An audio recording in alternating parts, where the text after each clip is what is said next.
They came to our land in big boats. They brought their Bible and religion saying they came in peace.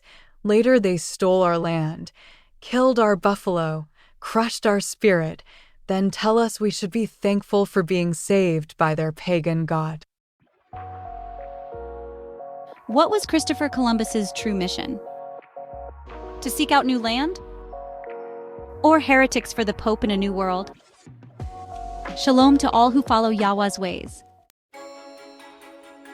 This presentation will focus on two topics. First, are we in covenant with Yahuah? Secondly, the horrors of the Roman Catholic Inquisition against the native Indian. What happens to those who disagree with Rome? Let's look at the history. Let's understand our topics. What is being in covenant? Those who enter into a covenant with Yahuah obey his commands, and he promises a blessing in exchange. What is heresy? A belief or opinion contrary to Orthodox religious doctrine. Hus was burned for heresy. Heresy is defined by the Catholic Church as the obstinate denial or doubt after baptism of some truth that is to be believed by divine and Catholic faith. Baptism is not in the Torah, it is a New Testament Catholic ritual. The Inquisition. A period of prolonged and intensive questioning or investigation. Pope Gregory IX established an ecclesiastical tribunal in 1232 for the purpose of eradicating heresy. To clarify, believe as the Church teaches, or endure a slow death at their hands. It originated in northern Italy and southern France, becoming notorious for the use of torture. In 1542, the Papal Inquisition was re-established to combat Protestantism, eventually becoming an organ of papal government. The Killing Fields.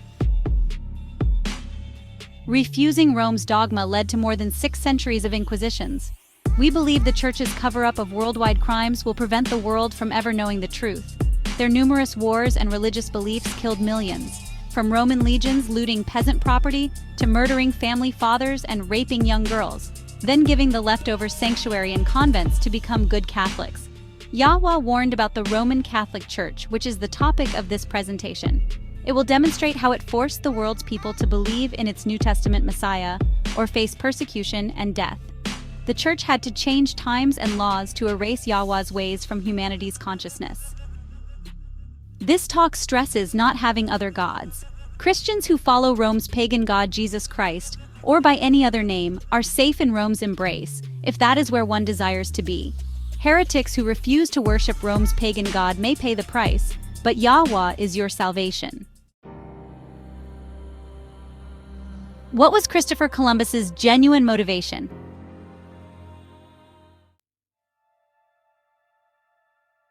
Now let us direct our attention to the native Indians who initially established what is now known as North America. You remember Mr. Columbus, right? The sail the ocean blue guy. Allow us to introduce who we believe may have been the Pope's go-to guy for seeking out new heretics. Catholic popes had been given great political and military power, becoming an autocracy.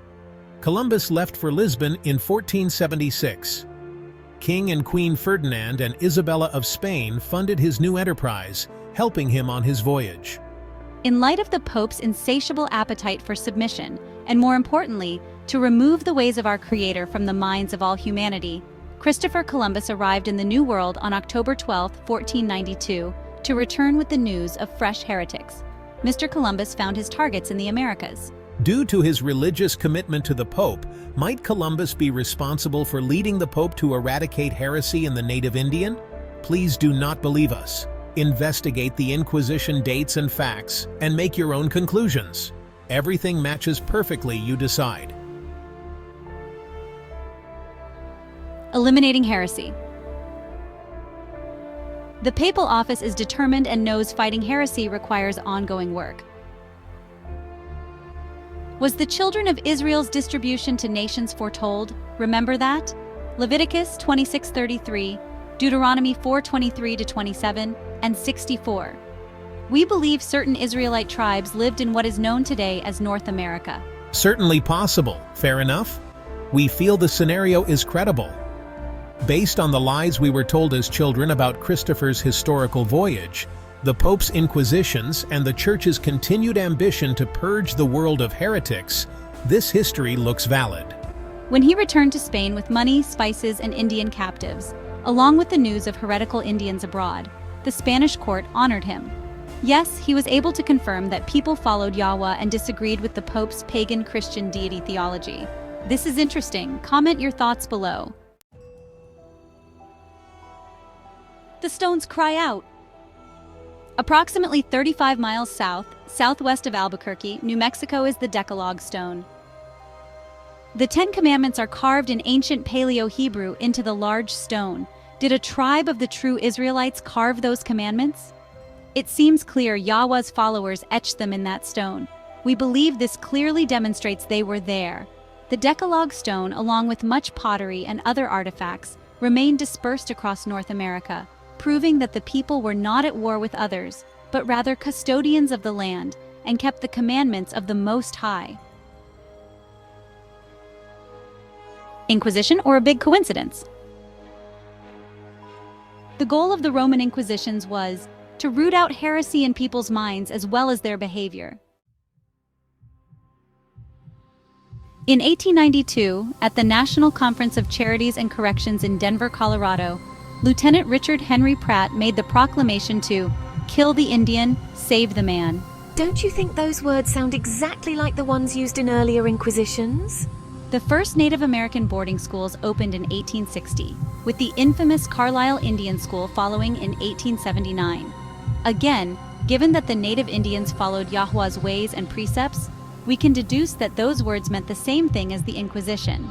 Root out the heresy in the Indians' minds as well as their behavior. With Oklahoma having the highest number of federal Indian boarding schools, with over 80, the abuse is said to be horrific, while the Indian community suffered at the hands of the Catholic Church.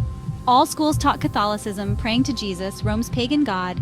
The sign of the cross and all the ways of Catholicism were forced into the minds of the Indian children, all against their own ways. The Roman Catholic Church, along with other denominations like the Seventh-day Adventist Church, imposed their pagan deity idols on the Indian children. We all fell for it, but now is the time to return to the Torah alone. Indian children were severely punished for practicing their culture. Speaking their original tongue was prohibited. They were taught a trade that contradicted their values, and they were forced to live with proper white families in a regimented and organized atmosphere, all in accordance with whom? Lifetime memories of aggression?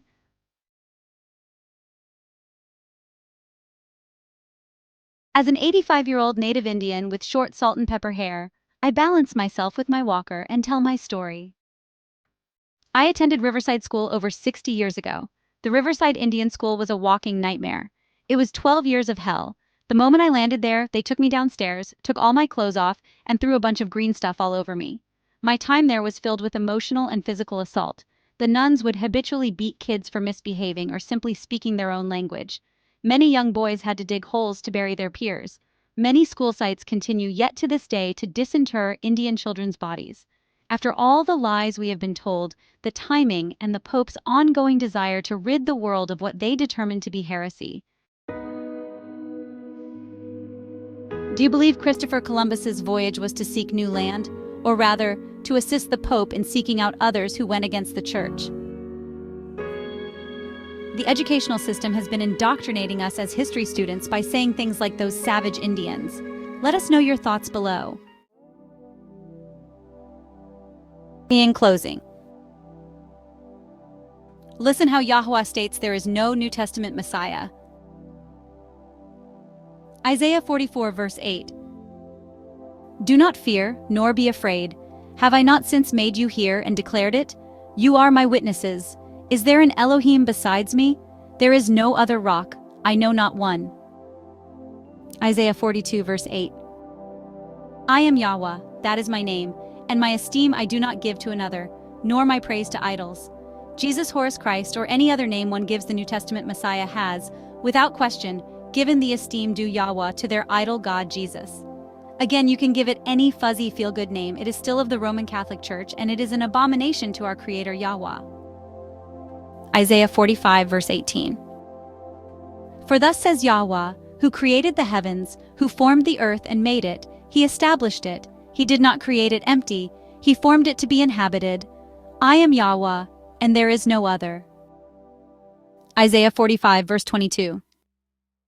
Turn to me and be saved, all the ends of the earth, for I am El, and there is none else. Isaiah 46, verse 9. Remember the former things of old, for I am Yahuah, and there is no other. I am Yahuah, and there is none like me.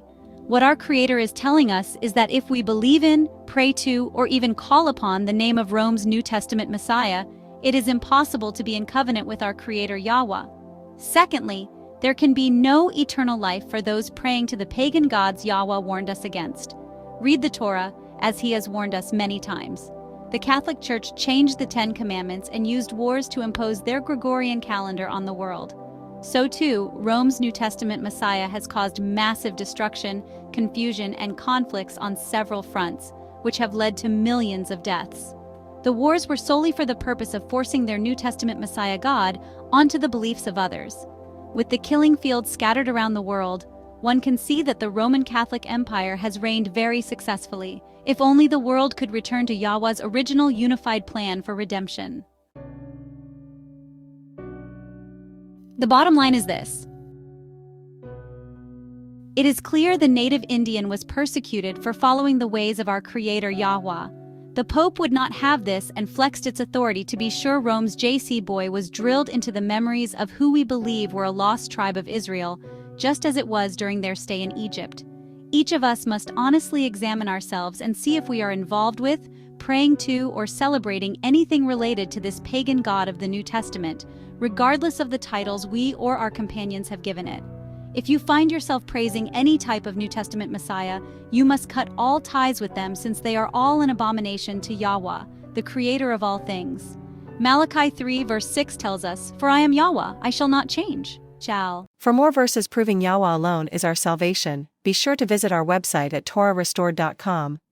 Also, videos at youtube.com/@torahrestored and Bite to Phila Productions.